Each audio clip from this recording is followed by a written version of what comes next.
I'm Fred Green with Martin Guitar, and today I'm going to answer a few questions from consumers that we get on a fairly regular basis around playability. And we're going to see if you guys can stump me on a few of these.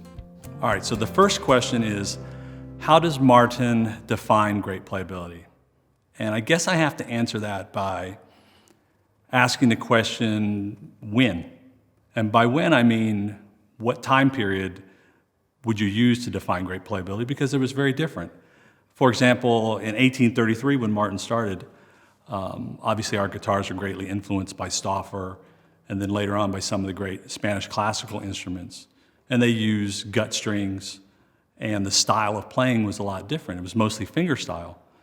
And so I would imagine that somebody during that time period had a much different idea about playability or what they thought was good playability than perhaps somebody from the 1930s, which was Martin's golden era, where we were using much bigger guitars and steel strings, primarily because we needed to compete with other instruments where we had banjos and mandolins, and people started playing more in ensembles as opposed to playing solo in a parlor. One of the primary things that happened during that time period was volume was really necessary to compete. So therefore the strings had to come a little bit off the fingerboard so that you could really hit hard on the guitar and get the volume out of the instrument. And one of the other issues that we had working at that time was we didn't have adjustable truss rods. We either had an ebony rod in the neck or we had a T-bar. So we would tend to set the instrument up a little bit higher so the player could really go after it. But as you know, today things have sort of changed a bit. I think today's player learns how to play guitar maybe a little bit differently than they did in those days. And by that I mean, in the older days, and by the older days I'm talking 60s and 70s now, I'm starting to date myself. By the older days, you would probably learn how to play guitar first on an acoustic guitar, and then you would migrate into an electric guitar. But I think a lot of people today are starting to learn how to play guitars on electric guitars. And that's really changed their idea of what they think a guitar should feel like. Because if you're migrating from an electric guitar to an acoustic guitar, that really changes what you think you should be feeling here. So the expectation for much lower action is more prevalent among younger players. So obviously today, our action is much lower than it was, say, for a guitar that was built in the 1930s. What affects playability? And I would imagine most people, when they think about playability of the guitar, what they're really thinking about is just the neck itself. But some of the things that you may not be thinking about when you're thinking about playability could be something like string gauge. Obviously, a heavier string gauge is going to feel much different to you than a lighter string gauge in terms of your setup. Another thing that may affect it could be just the absolute size of the neck. A much fatter neck compared to a very thin neck is going to really affect what you think you're feeling with your fingers. And I'll give you an example. The amount of pressure it takes to squeeze, say, a baseball bat or a big fat neck is a lot different than the amount of pressure it takes to squeeze and hold something really thin like a pencil. So it's going to really change what you think you're feeling on the instrument. So something else that you might not have thought about would be scale length. A short scale guitar like this one compared to a long scale guitar is going to have much different string tension. So you put all those combinations together, and all of those things are going to affect playability and what you think you're feeling when you're playing the instrument. How does Martin ensure great playability in every guitar? And really, it starts at the beginning. The beginning of great playability is the beginning of the manufacturing process or building guitar. And by that I mean, it starts with building a really good body that you're going to put the neck into. And by building a good body, what I mean is holding the dimensions and the specifications and the consistency when you're putting this together. Because later you're going to have to put the neck in it, and if the dimensions are all over the place, then your playability is going to be all over the place.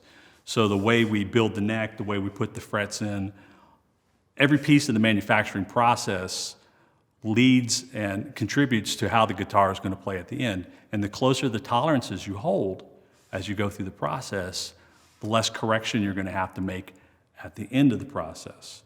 So once we get a guitar built at the end of the process, obviously then that's when the handwork comes in, and then that's when we start using things like a plek machine. So that leads us to the most obvious question next, what we get all the time is, what is a plek machine? Well, a plek machine is it's a machine. And it does happen at the end of the line.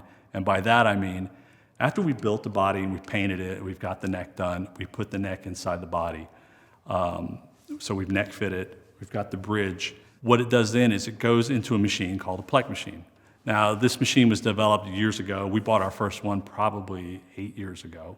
What it does is it starts out in this thing that's called a STS machine, which is a string tension simulator.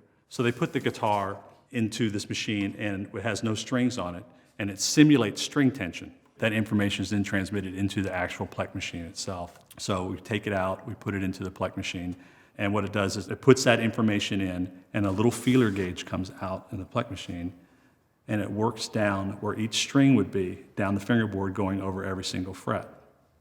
And it works its way down each time. And when it's all done, it draws a picture of this fingerboard, a computer graphic picture of the fingerboard, and it shows the operator where it might have a high spot or a low spot in the frets. And then it gives you the optimum angles that you need to have on this particular instrument. At that point, the operator can then make the adjustments they need to make, and a small grinding wheel comes out and just kisses each fret where it needs to be done to give you the absolute perfect playability at the end of the line. It'll also cut the nut for you, and it also regulate the saddle in the back for you so nothing is off. It takes all these things into account, and it replaces what we used to do by hand and gives you absolute perfect computerized playability at the end. Does Martin plek every guitar? And the answer is yes, we plek every wooden guitar, both in our Nazareth factory and our Navajoa factory, with the exception of our authentic products, because they don't have an adjustable truss rod, because they're authentic, built time period correct, so we can't use them in the plek machine.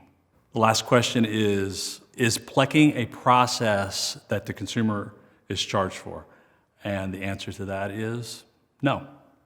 You are not charged any special payment or fee to have our guitars pleked. Plek machines are expensive machines. We have a lot of them, but it wasn't meant to be a money-making venture. We bought the plek machines because we felt like it helped us make better guitars. And we were willing to carry the cost of making better guitars because that's what we do. We want to make the best guitars in the world, and we feel like the plek machines help us do that. For those of you interested in the guitar that I'm holding here today, this is one of our new 0017 Whiskey Sunset finish, one of my favorite finishes that we're doing on new guitars. I really like this personal guitar. And yes, this guitar has been pleked. So I would encourage you to get out, see your local dealer, play one of our new guitars, experience what it's like with Martin Playability is today. Don't take anyone else's word for it, feel it yourself. And I think you'll be more than pleasantly surprised about how our guitars feel. And of course, they always sound great. Thanks.